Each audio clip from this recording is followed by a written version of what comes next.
নমস্কার বন্ধুরা, তোমাদের সকলকে স্বাগত জানাই আমার রান্নাঘরে। আজকের রেসিপি যদি তোমাদের ভালো লাগে তাহলে কিন্তু সাবস্ক্রাইব আর লাইক করতে ভুলো না। তো আজকে আমি তোমাদের সঙ্গে শেয়ার করব চিকেন চাউমিনের একটা রেসিপি।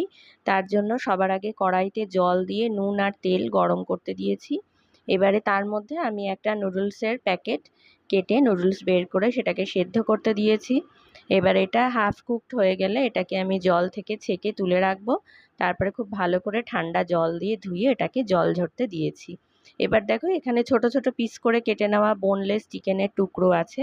তার মধ্যে আমি আদা রসুনের গ্রেট করা অংশ আর নুন হলুদ লঙ্কার গুঁড়ো দিয়ে খুব ভালো করে ম্যারিনেট করে রেখে দেবো কিছুক্ষণ। এবারে একটা ফ্রাইং প্যানের মধ্যে আমি দিয়ে দিয়েছি সাদা তেল। তেলটা গরম হয়ে গেলে পরে আমি চিকেনের পিসগুলোকে দিয়ে খুব ভালো করে নাড়াচাড়া করে ভেজে নেব। এটা একটু সময় নিয়ে করতে হবে, কারণ যেহেতু চিকেনের পিসগুলো সিদ্ধ হওয়ার দরকার। তো এটা যতক্ষণ হতে থাক ততক্ষণ আমি অন্য একটি কড়াইতে সাদা তেল গরম করে নিয়েছি। তার মধ্যে দিয়ে দিয়েছি রসুন কুচি, এরপরে দিয়ে দেব পেঁয়াজ কুচি। বেশ অনেকটা পরিমাণে পেঁয়াজ কুচি আমি এখানে দিয়ে দিলাম। এবার পেঁয়াজটা দিয়ে খুব ভালো করে এটাকে নাড়াচাড়া করে নেব। হালকা বাদামি রং হওয়া পর্যন্ত এটাকে ভেজে নেব। পেঁয়াজটা অলরেডি একটু রং পাল্টাতে শুরু করেছে। এরপরে আমি এর মধ্যে কিছু সবজি দিয়ে দিচ্ছি। গাজর, ক্যাপসিকাম, বিনস কুচি করে রেখেছিলাম, সেই সবজিগুলোই আমি এর মধ্যে দিয়ে দেব।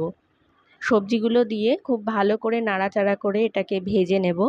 আর একটু ঢাকা চাপা দিয়ে ভাজলে ভালো হয়, তাহলে সবজিগুলো একটু নরম হয়ে যাবে। তো আমি এটাকে মিনিট দুয়েকের জন্য একটু ঢাকা চাপা দিয়ে ভেজে নিয়েছিলাম। আর অন্যদিকে দেখো চিকেনটাও হয়ে গেছে। এবারে এটাকে আমি নামিয়ে নেব। একটা পাত্রের মধ্যে আমি চিকেনটাকে নামিয়ে রেখেছি। এবারে চলে যাচ্ছি, সবজিগুলো অলরেডি ভাজা ভাজা হয়ে গেছে অনেকটাই। তো এবারে আমি এর মধ্যে দিয়ে দেবো স্বাদ মতন লবণ, দিয়ে দিচ্ছি কাঁচা লঙ্কা কুচি। এবারে আমি দুটো ডিম ফাটিয়ে এর মধ্যে দিয়ে দিচ্ছি। তোমরা চাইলে ডিমের ভুজিয়া আলাদা করে করে তারপরে এর মধ্যে অ্যাড করতে পারো। তো ডিমটাকে দিয়েও খুব ভালো করে নাড়াচাড়া করে ভুর্জি বানিয়ে নিতে হবে, মানে একেবারে ঝুরঝুরে করে ভেজে নিতে হবে। তো এবার আমি এর মধ্যে দিয়ে দিচ্ছি পরিমাণ মতন টমেটো সস। টমেটো সস দিয়ে খুব ভালো করে সব কিছুকে মিক্স করে নেব। এরপরে সেদ্ধ করে রাখা নুডলসগুলো দিয়ে দেব। নুডলসটা দেওয়ার পরে খুব ভালো করে এটাকে নাড়াচাড়া করতে হবে, মিশিয়ে নিতে হবে। রান্না মোটামুটি চাউমিন রান্নার তো এটাই একমাত্র প্রসেস যে খুব ভালো করে এটাকে মিক্স করতে হবে। তো আমিও খুব ভালো করে মিক্স করে নিচ্ছি। এবার এখান থেকে খানিকটা পরিমাণ চাউমিন আমি তুলে রাখবো, কারণ কি যেহেতু চিকেন অ্যাড করব সেই জন্য। তার আগে আমি দিয়ে দিচ্ছি গোলমরিচের গুঁড়ো। একটু ঝাল ঝাল হলে খুব ভালো লাগে এটা খেতে। তো আমি বেশ খানিকটা চাউমিন কিন্তু তুলে রেখেছি, এগ এগ চাউমিন। এরপরে আমি এর মধ্যে চিকেন অ্যাড করছি, তার কারণ কি আমার বাড়ির সবাই তো চিকেন খায় না। তো যারা চিকেন খায় না তাদের জন্য আমি আলাদা করে তুলে রাখলাম। এবারে আমি চিকেনটা দিয়ে খুব ভালো করে মিশিয়ে নেব। তো আমাদের এগ চিকেন চাউমিন একদম তৈরি হয়ে গেছে। তোমাদের কেমন লাগলো অবশ্যই জানিও, বাড়িতে বানিয়ে দেখো।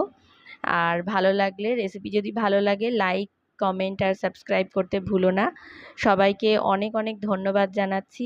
আর কমেন্টে কিন্তু অবশ্যই জানিও যে তোমাদের রেসিপিটা কেমন লাগলো আর আমার অন্যান্য রেসিপিগুলো তোমাদের কেমন লাগে। আজকের মতন এইটুকুই, ধন্যবাদ।